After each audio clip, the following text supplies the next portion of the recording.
I'm Parker Purcell, and this is another Chance Encounter. Hey, what's up? I'm Dan Fradenburgh. I'm a commercial real estate guy. I'm from the internet.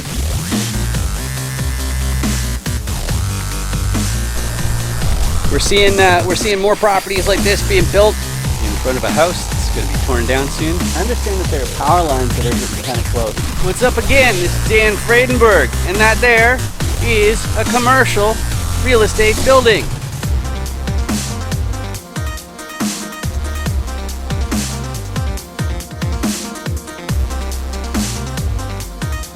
How you doing, Parker? I'm doing good, and this is going to be something we're going to work through. Dan has a zillion interviews up under his belt, and I have a 10th of that under mine, probably less. So here today, we are going to walk through who or where Dan falls into the commercial real estate space. We need to also say hi to the virtual assistants. We got a lot of virtual assistants who end up watching this show, and they're just sticking to the format so they know what to put into which parts. So let's wave and say hi to the virtual VAs. Hi, VAs. Hi. Hey, VAs. Yeah. So I'm Dan Fradenburgh. My background is in CRMs. I worked for web.com, oneshoppingcart.com, and as I built my own digital agency of those online funnels, those lead capture funnels, all roads lead to real estate. So I worked for a single family residential firm that would flip 10 houses a month. On any given month, we were sending 5 million emails a month, and we were just humming along with all the automations and all that kind of stuff. And so then I was going, well, I seem to be on the wrong side of the right business. And I figured out that commercial real estate is the right key for me to pivot my tech skills into something that makes a whole lot more sense. So that's me. That is awesome. So you get to know a little bit more about Dan, how he fell into the right side of the wrong, or how do I go about this? He fell into the right side of the business on something that he was on the wrong side of at one time. So Dan, let's start walking through a few of the, I don't know what you would call this. Motivations, perhaps. Motivations, that's the word I was looking for. When we're talking about motivation, here's the first one. Preserving purchasing power from inflation or asset crashes. Is that a big motivator of what you do? Not particularly. I don't have enough cash flowing assets to really be concerned about the effect of inflation on my cash flow. So that's not me. But the next one. So we've got some trading time for wealth, which time, as we know, is our most valuable resource. So instead of having your time and income taxed, why not just skip a step, right? So we are putting ourselves in position to do more of the things we love, while the thing that we work most for is actually doing all the work for us. So trading time for wealth, is that one of your motivators? It's my key motivator for sure. It's just realizing having to pay half the tax just because it's income. That just makes absolutely no sense to me. Just to shoo away what I can. It makes more sense to be active in an equity side. And taxes are great in Canada, right? Oh yeah, they're lovely. And then you can fast track your retirement. So if this is something that, if you want something done, you should have a hand in doing it yourself. Dan, let's speak to this. Is this one of your primary motivators?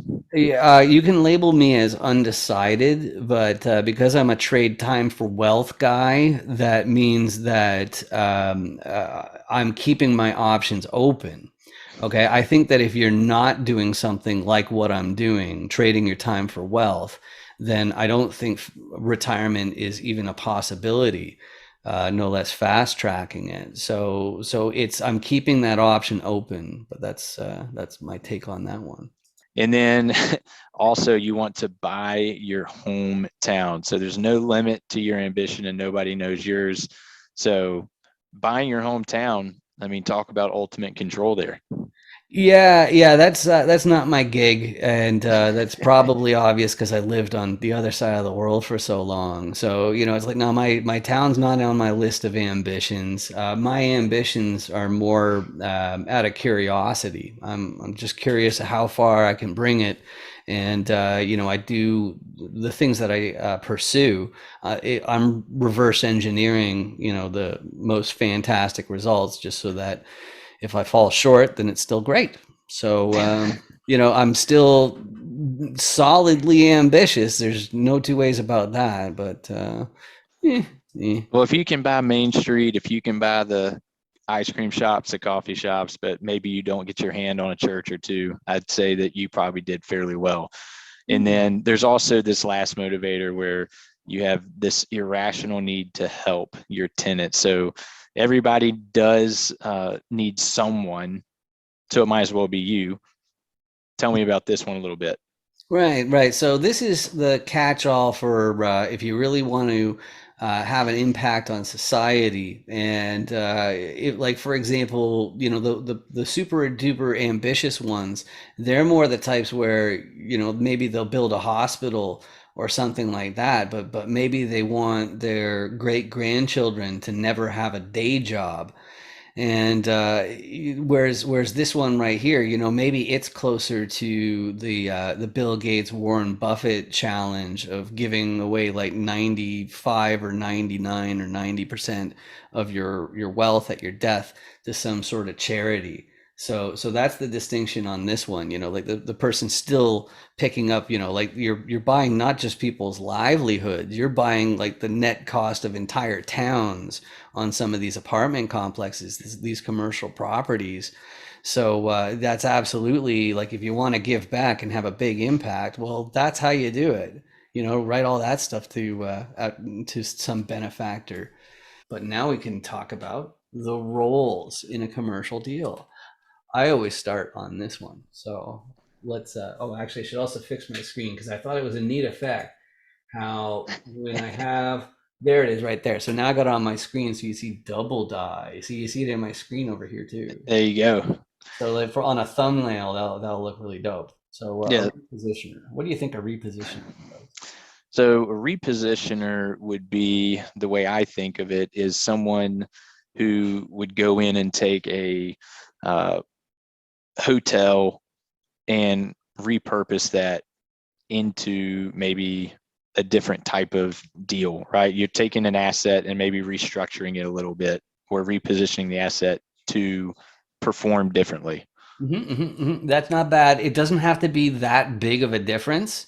It can be as simple as, okay, let's get rid of the dog park and put some basketball nets, or vice versa, something like that. Anything to reposition it at all. That's like just change how it's being marketed. But the main thing that they're doing is they're looking for upside. How do you, and so they look at a bunch of different deals. Do you know how they look for upside? No, tell me more of how they look for upside. They look for upside by doing the underwriting. The underwriting. What's underwriting? Just do the flipping math. That's right. They're doing the math. And why are they doing the math again? The upside. The upside. So how do they do the upside? There's two main tools they have. What's the main tool? What's the first one? So the math works really easy from operations because you have things to compare it up against, or I like to say shop. That's the way that I view it with operations. You can shop what's actually going on and see if there's upside there as well. What they're doing is like the repositioner wants the operations to cut the costs. Yep. Okay, that's the big thing there. But there are a few different bits of operations, but that's one way that you can get upside. The other one is you get a Contractor. Yeah. What are they doing? Contractors are the ones doing the work, Yeah. making sure it all works.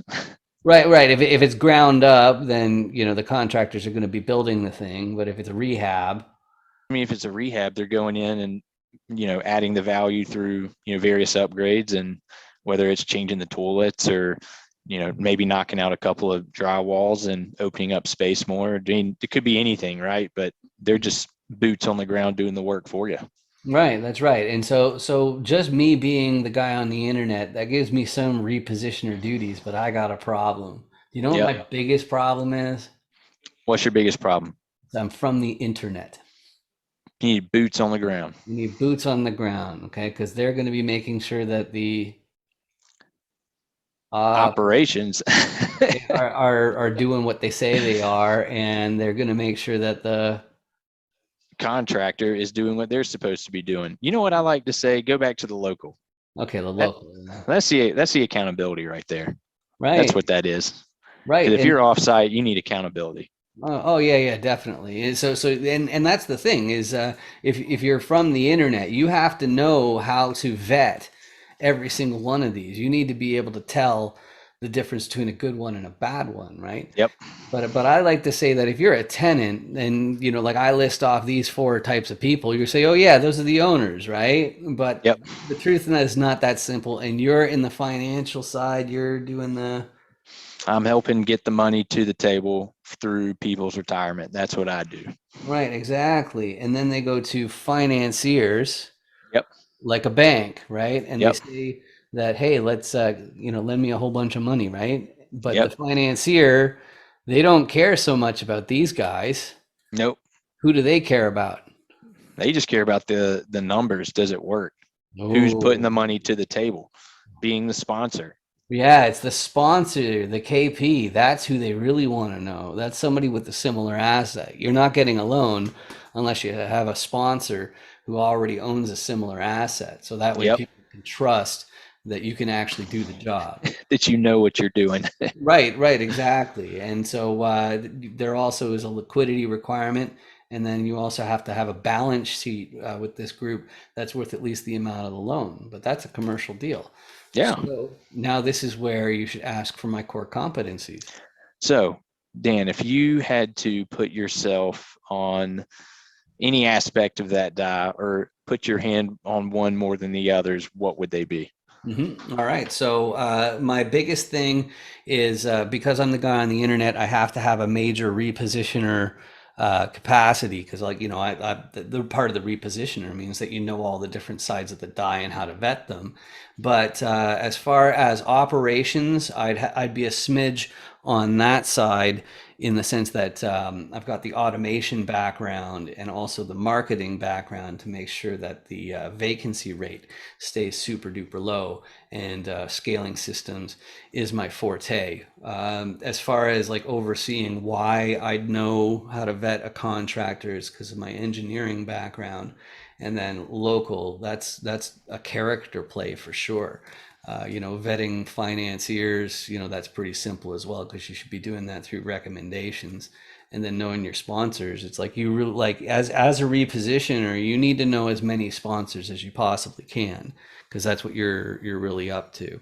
So, and then also capital raisers. So as far as who I am, I'm definitely on the repositioner side, helping out on the operations part. But the capital raising capacity these days, I'm just helping sponsors with their websites for capital raising. So this is And I would say that you are the guy on the internet. Like if there's one thing that pops up in my mind, that's what you are. And so I would say from my vantage point, looking to where you are, that makes 100% sense. You're making the things behind the screen. We'll just say that because we live in such a digitized world now, you're making that work and function. And so with your other core competencies that you do have from other various roles and jobs that you've done, it really helps prop you up even more to help support them on a digital space. So I'd say that you have dominated that sector very well with what you do.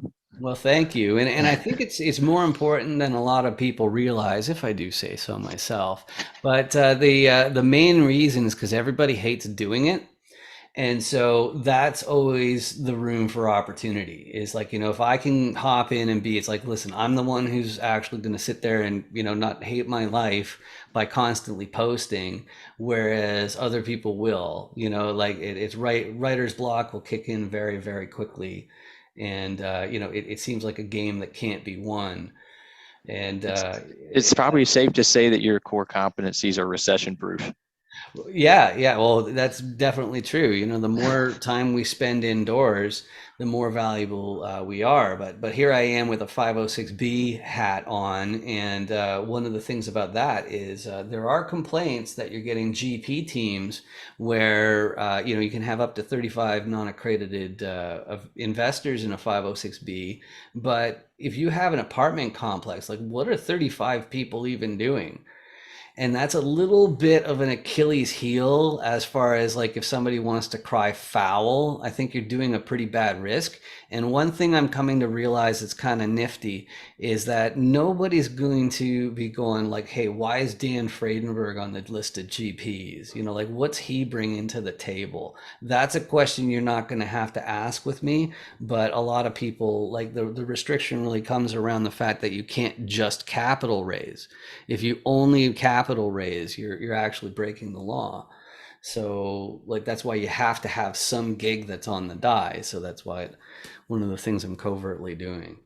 Yeah, and you have to prove it too. You can't just arbitrarily say you are one of those things without actually being one of those things. Right. Exactly. How can you unclog a toilet if your passport has no stamps in it? That is And, true. you know, Good point. so that's really it. So the next question is about the buy box, the ideal property. If I'm asking for somebody's buy box or ideal property, what do you think? What do you think I'd want to know?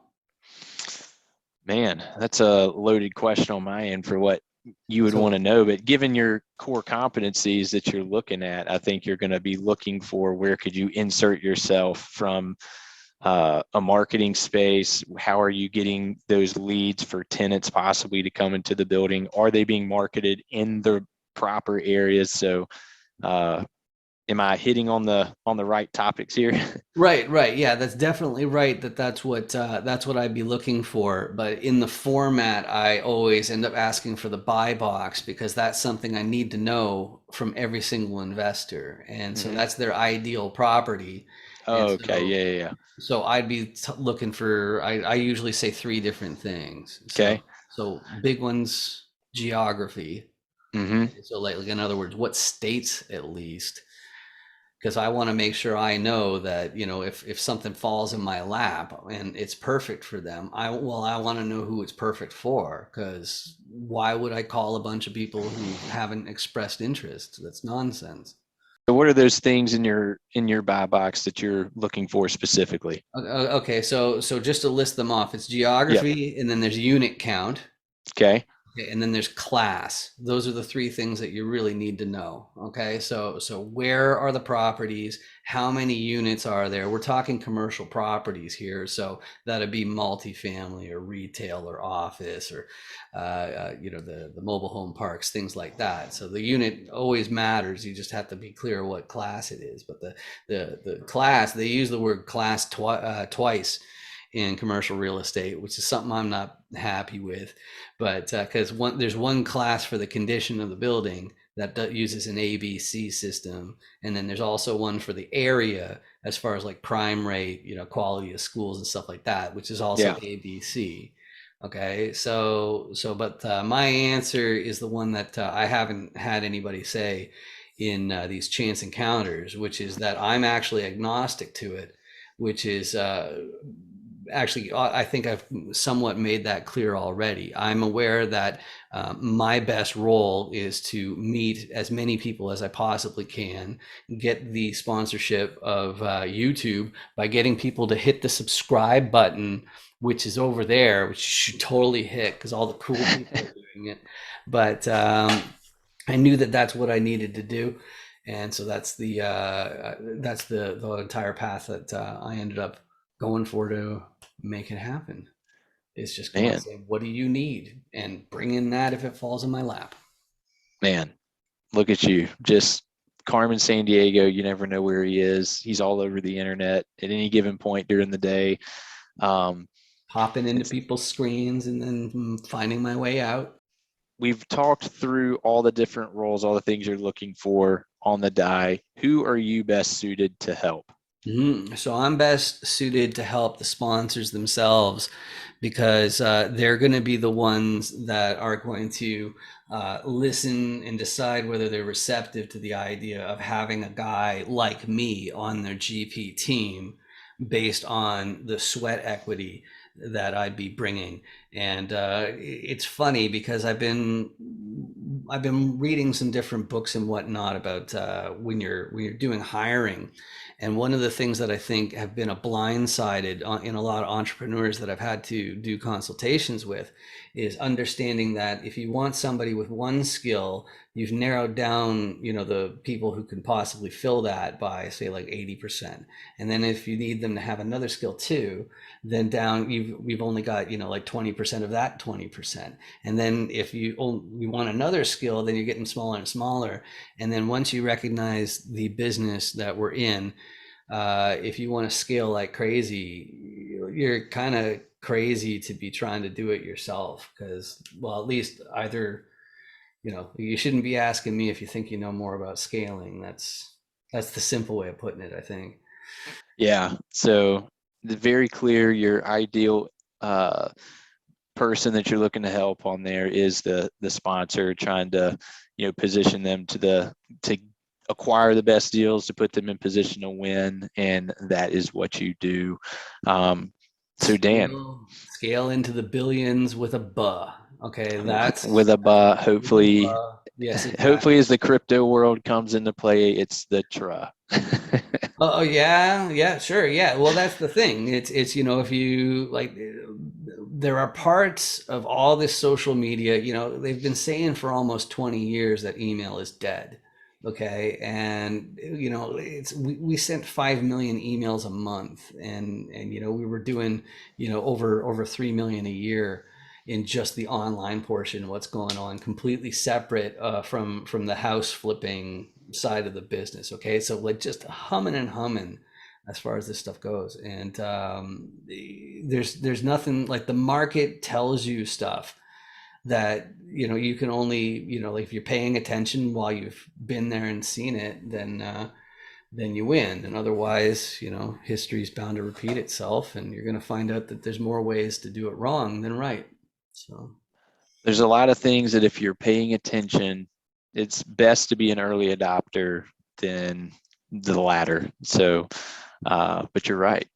But Dan, do you have any last or final questions that we should be working through? Right. So it would be how to reach out, what the best way is. And of course, we say that, well, we met on LinkedIn, because I keep on trying to get brownie points from LinkedIn by mentioning LinkedIn by name. And so far, there's not much of any indication. And it doesn't matter if I'm telling the truth, because that's the card I should play. So anyway, yeah, I'd love to get more love on LinkedIn, but because I can build a website in a day, as long as it's all, all the spec sheet is all there. Whenever I have a conversation that I know I'm going to be having with a whole lot of people, I'll just throw a website up. And a great example would be realestateisascam.com, where the whole idea is everything where, as a digital security guy that I learned in commercial real estate, anything where I thought it didn't seem like a level playing field, instead of trying to sweep it under the rug, I knew I'd have a lot of cynical people. And I figured, like, okay, well, this is the stuff where if you watch it, you're going to be like, you gotta be kidding me. And then I'll show you, well, this is what full-timers do to make sure that they don't lose their shirt from that. So as far as reaching out to me, LinkedIn is a great way to do it. Dan Fradenburgh, there aren't that many of me. Checking out on YouTube, making sure that you subscribe. But I do just look for a different digital avatar each and every week. It's pretty apparent when you type in that name and you see something different with the same name. That's probably him. Right. It's a crapshoot. Let's face it. Yeah. Well, guys, you know how to reach out to Dan. You've got to learn a little bit about who he is, how he plays a part in the commercial real estate deal. As we learned, he helps put. Man, he's got so many different talents, but really his main goal is really to support the sponsors and the KPs of the deal. And And so we've gotten to learn that. Also, you know where you can find him on LinkedIn, DanDoesDeals.com, and then also do him a massive favor and subscribe below, because as we know, Dan doesn't want to pay for these. He'd rather YouTube pay for it. So if you can just help him out there, subscribe below. He would love that. We all would love that, because he helps us out on everything that we're doing. So you show up for us, y'all show up for him. And that's it for this chance encounter. Right. So all that's left is, if you loved the job that Parker did on this, you have to comment. You also have to hit like, because if you don't hit like on this video, that means you hate puppies. And you don't hate puppies. I know this about you. You know this about yourself. You want to hit like and prove your love for puppies or kittens. Like puppies and kittens. I don't even just Small baby vulnerable animals. Right, exactly. It just it helps. They'll pay for the stuff and it'll be awesome. Anyway, thank you. Bye. I just want to tell you, because I've actually seen your website, Real Estate is a Scam, before, and I loved it. Oh, cool. Yeah, because I think it's really so spot on. There's good stuff, bad stuff in every industry. Yeah, make sure you subscribe, like, and hit that notification bell. For Dan the Man. And thank you. Turn that subscribe button from red like his beard to gray like his beard will be. So I met Dan through some networking groups for real estate investing. He's a great guy from what I know about him. He's very ambitious, and he makes it easy to come on with his questions, and has a great setup. It's easy, it's clear, concise, and I'd recommend going on his interviews for anyone that's considering it.